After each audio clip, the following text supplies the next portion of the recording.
NDA गठबंधन को और जो अपूर्व समर्थन मिला है, इसके लिए मैं बिहार की जनता का बहुत बहुत धन्यवाद देना चाहूँगा। उनका बहुत बहुत अभिनंदन। और जो सत्ता प्राप्ति की लालसा से बेमेल गठजोड़ जिन्होंने किया, जिनकी एक नीति नहीं है, समान सोच नहीं है, लेकिन केवल सत्ता प्राप्त करने के लिए आपस में मिल कर के और जो देश में भ्रम की स्थिति पैदा कर रहे थे, उनको नेस्तनाबूद होना पड़ा। और विशेष रूप से कांग्रेस की जो स्थिति है कि 243 विधानसभा सीटों में से 1 या 2 सीट के लिए वो संघर्ष कर रही है, यानी पूरी तरह से सुपड़ा साफ हो गया। उनको चिंतन मनन करने की ज़रूरत है कि अपनी व्यवस्थाएं सुधारना, देश प्रथम की भावना रखना, ये उनको भी सोचना चाहिए इसके बारे में। दूसरा, बिहार में लालू यादव उन्होंने जो भ्रष्टाचार किया था और अभी जो राहुल के साथ में समझौता किया, वहाँ पर भी उनको और पूरी तौर पर हार का और सामना करना पड़ा। बिहार की जनता ने केंद्र सरकार के जो विकास के आयाम जो स्थापित किए गए थे, उनको समर्थन दिया। हमारे देश के प्रधानमंत्री नरेंद्र भाई मोदी जी के बारे में जो वहाँ पर जिस प्रकार का अपप्रचार करके, जिस प्रकार के हल्के शब्दों का और लालू यादव की पार्टी या राहुल जी की पार्टी ने जो प्रयोग किया, उसका भी जनता ने और खुल करके जवाब दे दिया। उनको नेस्तनाबूद होना पड़ा। यही नहीं, 11 वर्षों से देश की जो हमारी वर्तमान सरकार केंद्र की जो विकास के काम कर रही है, उस पर और वहाँ की जनता ने आशीर्वाद दिया। आज देश में सभी जगह विकास के काम हो रहे हैं। विशेष रूप से बिहार के बारे में मैं सोचूं तो पहले वहाँ बिजली उपलब्ध नहीं थी। हर दुकान के बाहर और होंडा जनरेटर लगा करके लोग अपना काम करते थे। आज बिहार विकास के पथ पर अग्रसर है। वहाँ पर और फ्लाईओवर ब्रिजेज भी बन रहे हैं, विकास के कई काम भी हुए, चाहे रेलवे की प्रगति हो या सड़कों का सुदृढ़ीकरण हो, और ऐसे चाहे विकास के कई काम हैं, उसमें भी बिहार प्रगति कर रहा है। इसके कारण से बिहार की जनता ने जनादेश दिया। जहाँ तक राजस्थान की बात आप पूछना चाहेंगे, मैं अंता की जनता को और मैं ये कहूँगा कि जो जनादेश उन्होंने दिया है हमको, हम उसको सहर्ष स्वीकार कर रहे हैं। हमसे कई त्रुटि हुई होगी, हम उस त्रुटि का पूरा समीक्षा भी करेंगे कि कहाँ पर हमसे भूल हुई, हमारे संगठन में कहाँ कमी रह गई। हम उसका पूरा समीक्षा करने के बाद में और सुधार करने का काम करेंगे। जनादेश को हम स्वीकार करते हैं। और विशेष रूप से वहाँ पर अभी जो प्रमोद जैन भाया जीत के आए हैं, मैं उनको भी और शुभकामनाएं देता हूँ कि जनता ने उनको आशीर्वाद दिया है, तो जनता ने भरोसा किया, उस भरोसे पर वो कायम रहने की कोशिश करें। अंत में विशेष रूप से हमको भी और जनता ने आशीर्वाद दिया, मैं उनका भी बहुत बहुत धन्यवाद देना चाहूँगा कि उन्होंने हमें भी आशीर्वाद दिया। वहाँ शांतिपूर्ण मतदान हुआ, इसके लिए भी मैं पूरी जनता को, अंता की पूरी जनता को भी मैं धन्यवाद देना चाहूँगा कि उन्होंने शांतिपूर्ण तरीके से अपना चुनाव करवाया। राजस्थान में कई विकास के काम हुए, लेकिन कहीं पर भी कोई हम जनता को सही तरीके से जागृत करने में कामयाब नहीं हो सके। ये मैं स्वीकार करता हूँ कि हमने वैसे प्रयास किया, हमारे कार्यकर्ताओं ने भी प्रयास किया, लेकिन हम जनता को, चाहे ईआरसीपी का जो लाभ अंता की जनता को मिलने वाला है, वो भी हम बुना नहीं पाए, ये भी संभव है। इसके अलावा कई अलग अलग मान्यताएं बन जाती है, उस भ्रम को हम मिटा नहीं पाए। कांग्रेस उस भ्रम को और फैला करके और मत प्राप्त करने में सफल हो गई। चाहे भ्रष्टाचार के मुद्दे रहे होंगे, लेकिन हम चाहते थे कि जनता और एक सेवक को अवसर दे। हम चाहते थे कि जनता निष्कलंक को अवसर दे। हम चाहते थे कि जनता एक सामान्य परिवार के व्यक्ति को अवसर दे। हम चाहते थे कि जनता स्थानीय व्यक्ति को अवसर दे ताकि वो जन समस्याओं का निराकरण कर सके, आम नागरिक के साथ बैठ करके उसका समाधान करने का काम कर सके, इलाके का विकास कर सके। हम चाहते थे कि डबल इंजन की सरकार को जनता और साथ में जुड़कर वहाँ विकास के आयाम स्थापित करे, लेकिन कोई बात नहीं, हम इसमें सफल नहीं हो सके। जागृति अब करने में, जन जागृति में हम कहीं ना कहीं कमज़ोर रह गए। हम अपने परिवार में इसकी समीक्षा करेंगे और इसमें सुधार करने का काम हम करेंगे। हर चुनाव से कुछ न कुछ सीखने को मिलता ही मिलता है, तो हम भी इसको और एक परीक्षा के रूप में और ले रहे हैं इस चुनाव को भी, और ताकि भविष्य में किसी भी प्रकार की गलती नहीं हो और हम सही तरीके से जन सेवा कर सकें। निश्चित रूप से हमको भी सीखने को मिलेगा। हम अपने परिवार में भी समझ करके, सोच समझ करके क्या सुधार करना चाहिए, उस निमित्त भी हम प्रयास करेंगे। इतना आप सबका बहुत बहुत धन्यवाद।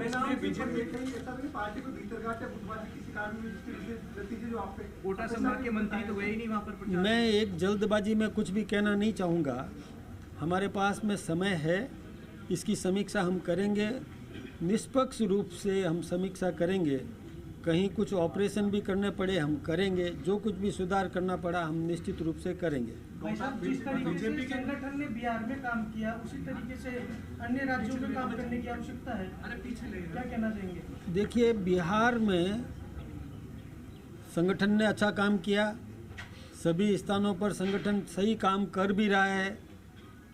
ये बड़ा चुनाव था बिहार का, राजस्थान का एक छोटा चुनाव था।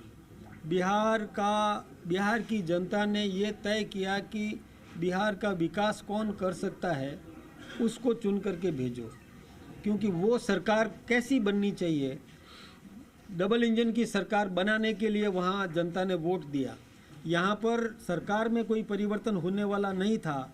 यहाँ का जो उपचुनाव था उसमें सत्ता में कोई चेंज होने वाला नहीं है। उस जीत हार से सत्ता तो हमारी बरकरार रहनी है, ये वहाँ की जनता भी जानती थी। इसलिए जनता ने केवल किसी को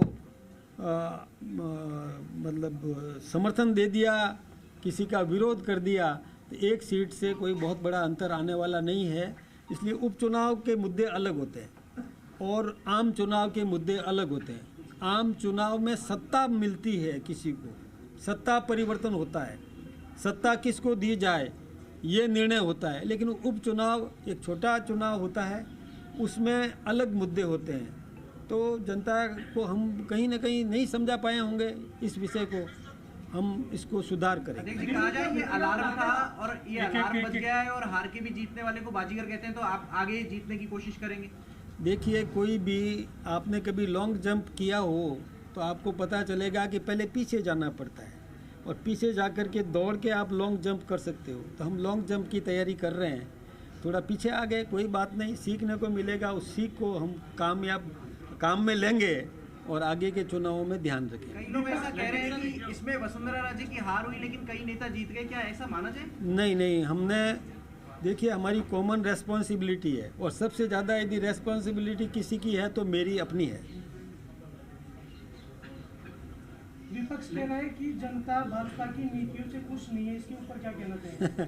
नीतियाँ देख लो ना कि बिहार की क्या स्थिति बनी है। कांग्रेस 1 या 2 सीट पर अटकी हुई है, तो नीतियाँ किसकी सही है ये तो उनको खुद को सोचना चाहिए। मुझे तो आश्चर्य इस बात का होता है, मैं कहना नहीं चाहता था आज, लेकिन मुझे आश्चर्य इस बात का होता है कि यहाँ 1 सीट जीत गए, वो खुशियाँ मना रहे हैं, उनके दिमाग में नेशन फर्स्ट नहीं है और राष्ट्र प्रथम होता उनके दिमाग में तो बिहार का परिणाम देख करके और मुंह छुपाते फिरते वो, लेकिन उनके दिमाग में वो है ही नहीं।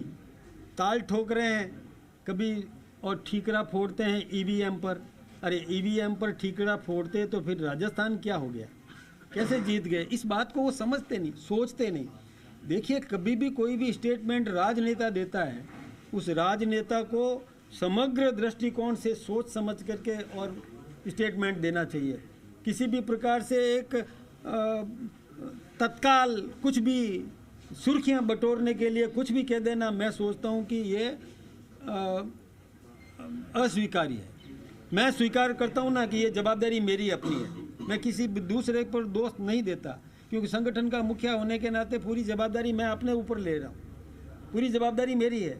हम यहाँ की बात करते हैं तो एक उपचुनाव था, लेकिन अब उन लोगों को नहीं ये समझ में आता कि राष्ट्र प्रथम है तो देश के अंदर क्या स्थिति बन रही है उनकी, कैसे ताल ठोक रहे हैं, कैसे मिठाइयाँ बांट रहे हैं, कैसे खुशियाँ बांट रहे हैं, लड्डू खाते हुए का फोटो मीडिया पर दे रहे हैं। उनको विचार करने की जरूरत है। हम खुशी मना रहे हैं बिहार को, एक चुनाव हारे हैं हम, उपचुनाव बिहार में हमने प्रचंड जीत दर्ज की है, यानी 243 में से 208 9 सीटें जीतना एनडीए के लिए, ये कितनी खुशी की बात होगी। और 243 में से कांग्रेस के लिए 1 सीट या 2 सीट पर अटकी हुई है, ये गमी नहीं तो क्या होना चाहिए। ये वो समझने को तैयार नहीं है, वो तो बेमेल गठजोड़ करके कहीं की ईंट कहीं का रोड़ा, भानुमति ने कुनबा जोड़ा उसको लेकर के और वो अपनी सत्ता बनाना चाहते हैं। मतलब ये क्या बात हो गई, सोचे तो सही, कुछ पुनरीक्षण करना चाहिए, खुद के बारे में विचार करना चाहिए। बिहार में महिलाओं का और फर्स्ट टाइम जो वोटर था उनका कितना योगदान मान रहे हैं? वो तो अब आंकलन करने से पता चलेगा, जल्दबाजी में कहना ठीक नहीं। एक एक पूछो। नहीं, एक कोर वोटर शिफ्ट हुआ है क्योंकि जो समाज के हैं वो मंत्री ही वहाँ नहीं पहुँच पाए। किरोड़ीलाल मीणा समाज से आते हैं, माली समाज की बात कर लूँ, अविनाश गहलोत नहीं थे, जवाहर सिंह बेडम गुर्जर समाज से आते हैं, वो नहीं थे। देखिए, सिर्फ वसुंधरा के भरोसे थी पार्टी? नहीं, हम सब एक हैं और हम सब ने समान रूप से काम किया। जवाहर सिंह जी बेडम ने भी वही काम किया जो मैंने किया, किरोड़ीलाल जी मीणा ने भी वही काम किया जो मैंने किया। आपने तीसरा नाम पूछा अविनाश जी, उन्होंने भी वही काम किया जो मुझे करना चाहिए था, वो किया। किसी की ड्यूटी अलग अलग लगती है, ड्यूटी मैं लगाता हूँ, इसलिए जवाबदारी मेरी है। मैंने माथे लिया ना अपने, कि पूरी जवाबदारी मैं अपने माथे ले रहा हूँ। समीक्षा के बाद पूरा जांच हो जाए कि मर्ज मतलब दर्द कहाँ है और उसमें क्या है, उसकी जांच होने के बाद ही इलाज होता है।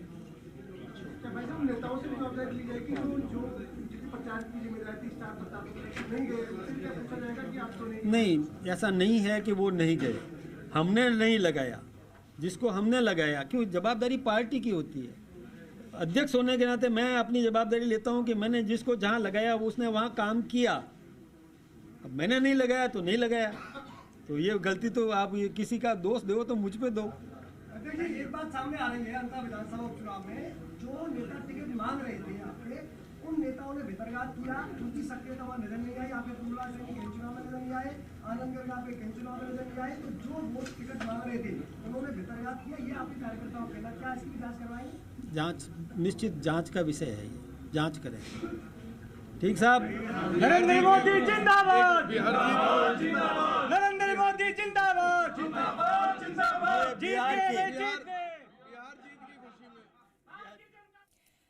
तो देखिए, बिहार जीत का जश्न मनाया जा रहा है बीजेपी प्रदेश मुख्यालय पर। तो दूसरी तरफ एक और ये भी तस्वीर है जो इस वक्त आप देख रहे हैं।